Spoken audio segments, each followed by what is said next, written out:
Olá, criançada! Tudo bem com vocês?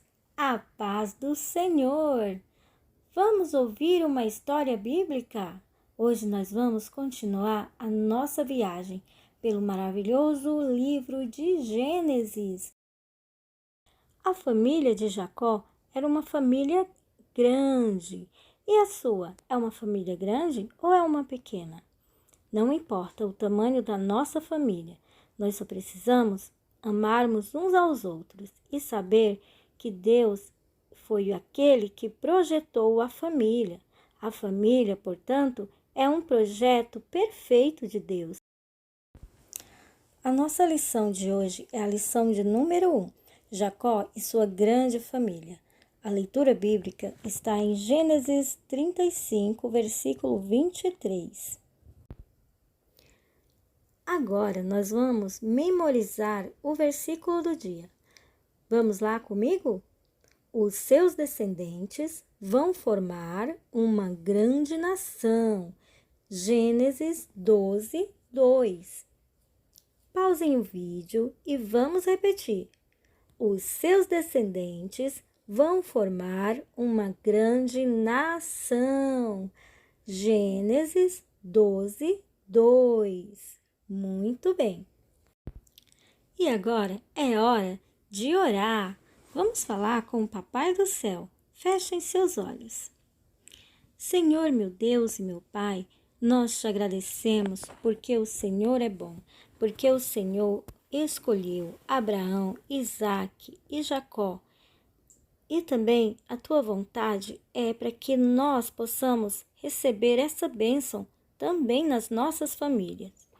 E nós te agradecemos porque fazemos parte dessa grande família, da grande família de Deus.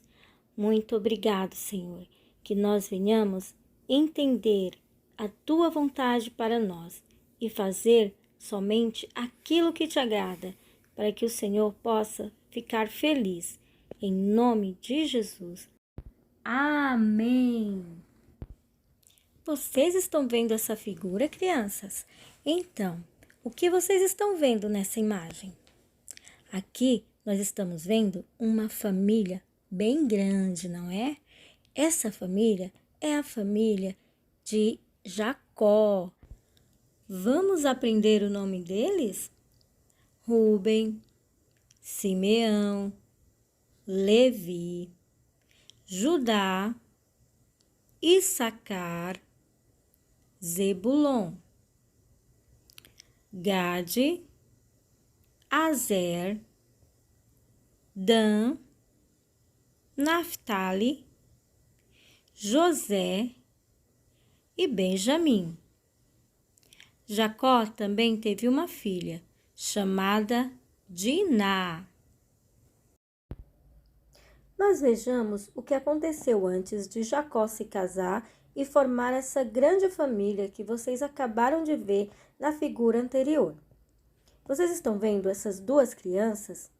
E essas crianças são Jacó e Esaú. Eles eram gêmeos, bem diferentes um do outro, pois um se tornou caçador e o outro pastor de ovelhas. Mas o que faz um pastor de ovelhas? Bom, um pastor de ovelhas cuida das ovelhas do pai, e era isso que ele fazia. Mas não era só isso, ele também alimentava, dava água e cuidava para que o lobo selvagem não devorasse as ovelhinhas quando ele decidia atacar. Vocês estão lembrados da promessa que Deus fez a Abraão? Isso mesmo. De ti farei uma grande nação, ou um grande povo. É isso mesmo, crianças. Deus abençoou Abraão, depois a seu filho Isaque, e também a Jacó, um dos filhos de Isaque. Jacó morava com seus pais, até que um dia algo aconteceu, e Isaque ficou muito velhinho. Ele já não conseguia ver as coisas. Então Isaque chamou Esaú e disse: eu quero dar a você uma bênção especial, para que você seja o líder da família. Prepare-me alguns de meus pratos favoritos. Em seguida, venha até aqui que eu lhe abençoarei.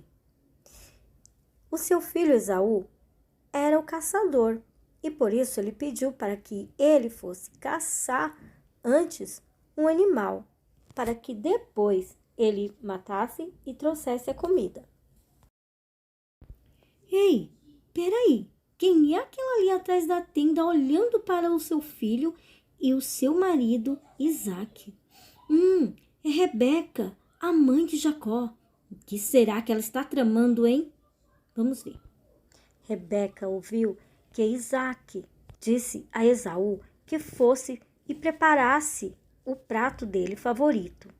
E Deus havia dito anteriormente que Jacó seria o líder, que ele seria abençoado. E Rebeca queria que Jacó recebesse a bênção da promessa, que antes foi de Abraão, depois de Isaque e agora passaria a Jacó.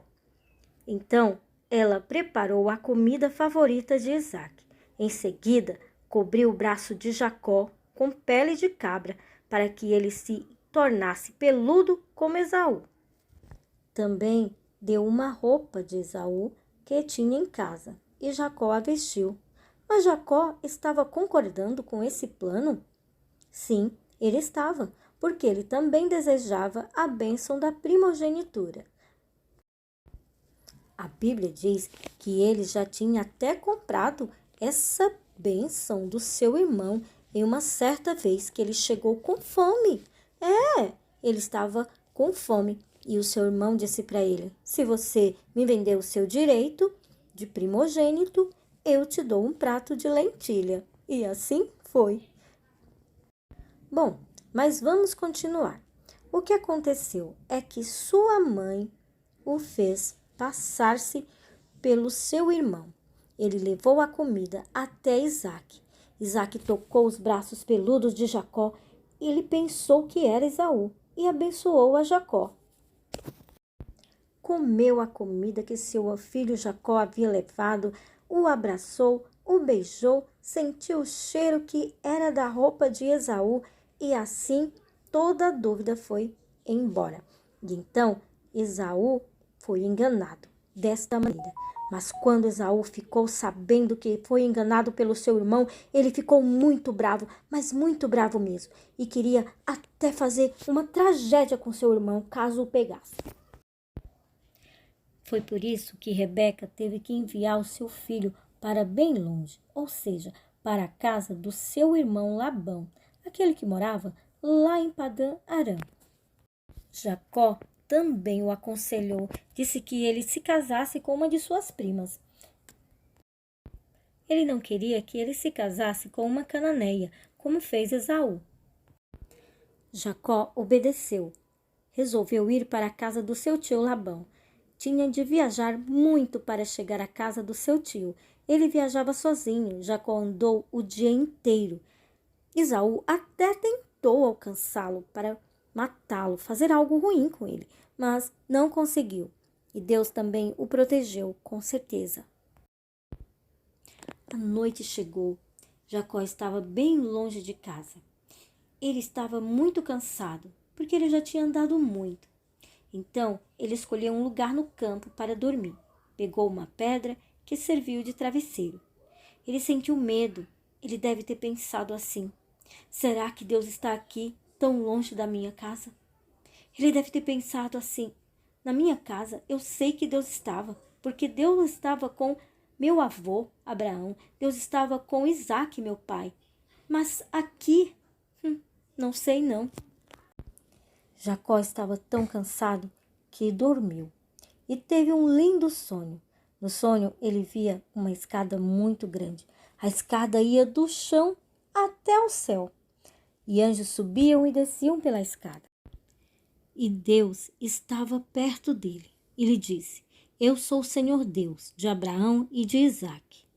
A terra onde está deitado, eu te darei, a você e também àqueles que nascerem de ti.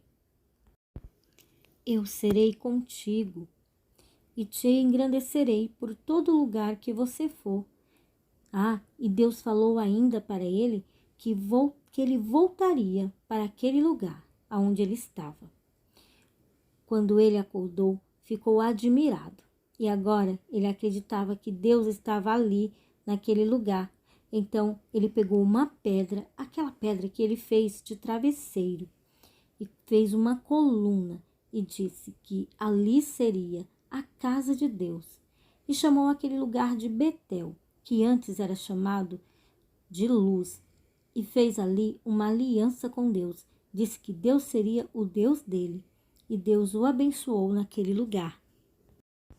E Jacó prosseguiu viagem. Andando mais um pouco, chegou em um lugar e viu uns pastores que estavam junto ao poço, e começou a fazer pergunta a respeito do seu tio Labão, se eles conheciam, se o seu tio estava bem, e eles iam lhe informando de tudo que ele lhe perguntava. E então, de repente, a Raquel apareceu. Ela estava vindo com as ovelhas do seu pai, porque ela era pastora de ovelhas. Quando Jacó viu Raquel com as ovelhas do seu tio Labão chegando, retirou a pedra de cima do poço para que as ovelhas pudessem beber. Daí, Jacó beijou Raquel e lhe disse quem era. Ela ficou muito emocionada e voltou para casa para contar isso ao seu pai Labão. Labão tinha muito prazer em que seu sobrinho ficasse com ele. E quando Jacó pediu a Raquel em casamento, Labão se alegrou, mas pediu que Jacó trabalhasse 7 anos em seus campos, em troca de Raquel. Jacó fez isso, porque amava muito a Raquel. Na hora do casamento, porém, sabe o que aconteceu? Labão deu a Jacó sua filha mais velha, Leia, em vez de Raquel. Naquela época, era costume de casar a filha mais velha e só depois a mais nova. Quando Jacó concordou em trabalhar mais 7 anos para Labão, este lhe deu também Raquel por esposa. Naqueles tempos, Deus permitia que os homens tivessem mais de uma mulher, mas agora, conforme a Bíblia mostra, o homem deve ter apenas uma esposa. Mas mesmo assim, naquela época, sempre dava confusão quando os homens se casavam com mais de uma mulher. Jacó permaneceu morando com o seu tio Labão durante muito tempo. Depois sentiu saudade da casa dos seus pais e voltou novamente para Canaã.